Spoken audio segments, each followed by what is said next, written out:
Mesdames et messieurs, bonjour et soyez les bienvenus sur Ecclesia TV. Voici les titres de cette édition.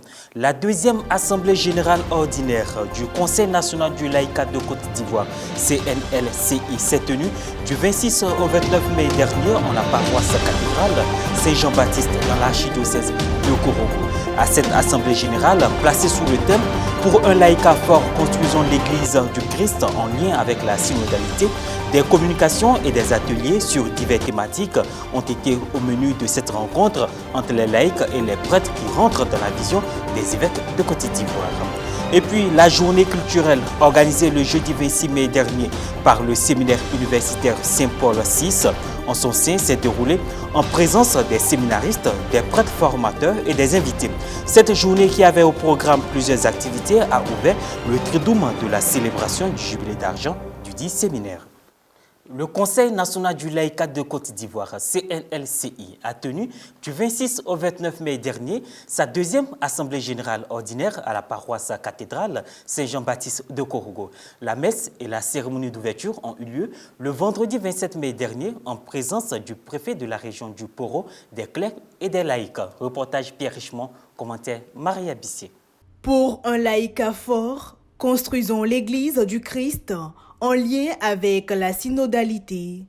Tel est le thème de la deuxième Assemblée générale ordinaire du Conseil national du laïcat de Côte d'Ivoire qui s'est déroulée du 26 au 29 mai dans l'archidiocèse de Korogo, précisément à la paroisse cathédrale Saint-Jean-Baptiste de Korogo. Tous les conseils diocésains de laïcat se retrouvent pour faire un bilan des activités des laïcs dans les différents diocèses. Alors donc c'est l'occasion d'échanger sur un thème, d'échanger des expériences, de partager des expériences sur les différents diocèses, de voir comment est-ce que les laïcs s'engagent dans leurs différents diocèses, qu'est-ce qu'ils font concrètement pour donner du dynamisme au diocèse. La messe d'ouverture a eu lieu le vendredi 27 mai dernier en la cathédrale Saint-Jean-Baptiste. Elle a été présidée par Monseigneur Barnabé Koulibaly, deuxième vicaire général, chargé de la vie matérielle et financière de l'archidiocèse, et coprésidée avec nombre de prêtres. Dans son homélie, Monseigneur Barnabé Koulibaly a tenu à mettre en évidence le lien fort qui existe entre les laïcs et les clercs. Il n'y a pas d'église sans laïcs, il n'y a pas d'église sans clercs. Le synode se présente alors à nous comme un moyen de réaliser l'objectif d'un laïcat fort qui prend toute sa place dans l'Église.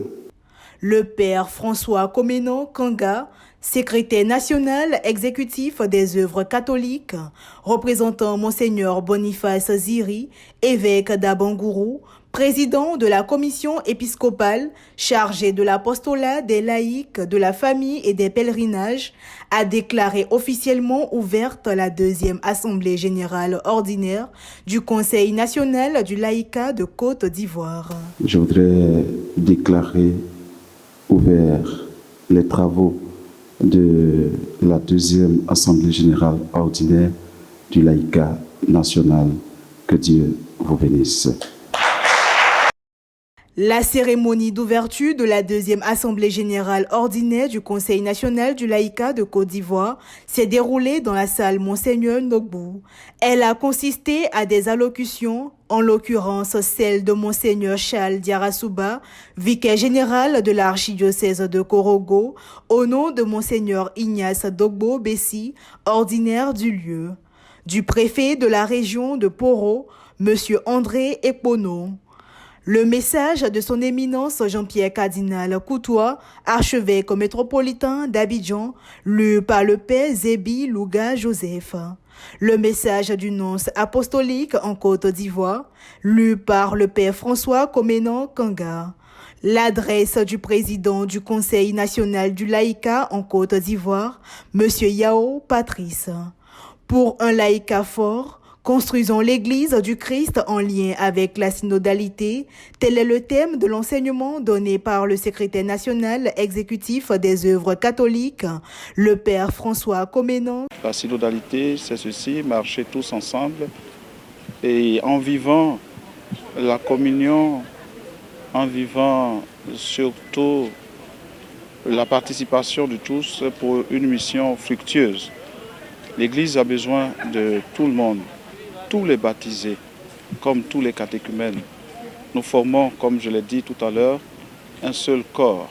La journée du vendredi s'est achevée par l'audition des rapports d'activité des conseils diocésains du laïcat et du bureau exécutif du Conseil national du laïcat de Côte d'Ivoire et un concert à la paroisse Saint-Jean-Bosco.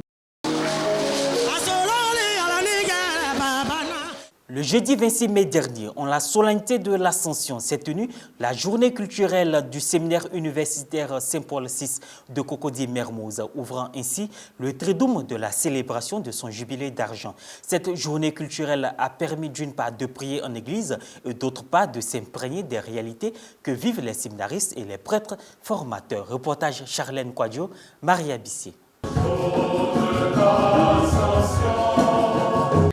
Jeudi 26 mai 2022, jour solennel de la célébration de l'Ascension.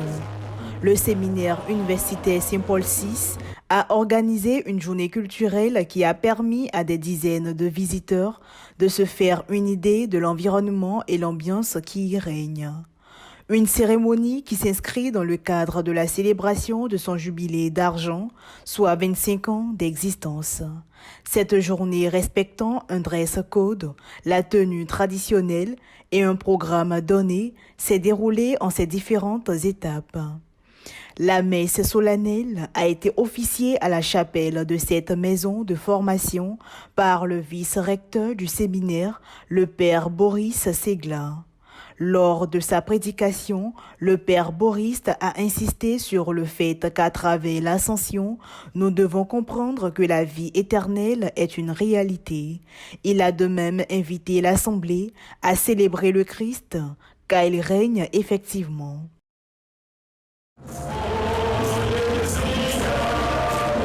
Le moment de l'offertoire a quant à lui été marqué par une procession d'offrandes effectuée par les séminaristes. Il convient de rappeler qu'au cours de cette journée, une conférence axée sur le thème « Les scandales dans l'Église » a été animée par des séminaristes dans la salle multimédia.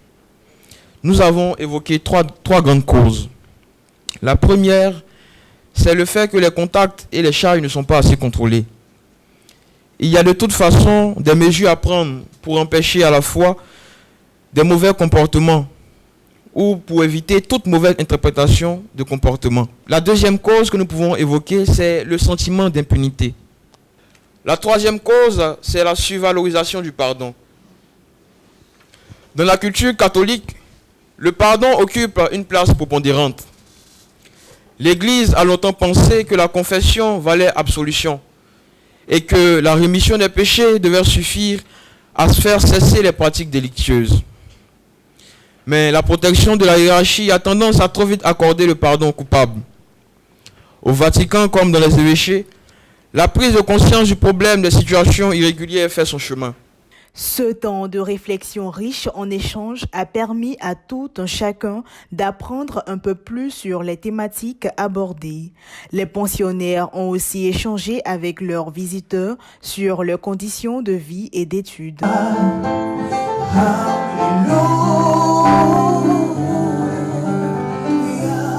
Suite à la pause déjeuner, place au moment de réjouissance marqué par l'animation en chant chrétien et des sketchs exécutés par les séminaristes et d'autres groupes musicaux invités. En petits groupes, les séminaristes ont défilé devant parents, amis et connaissances. Ainsi se referme cette édition. Merci de l'avoir suivi. Merci de rester sur Ecclesia TV.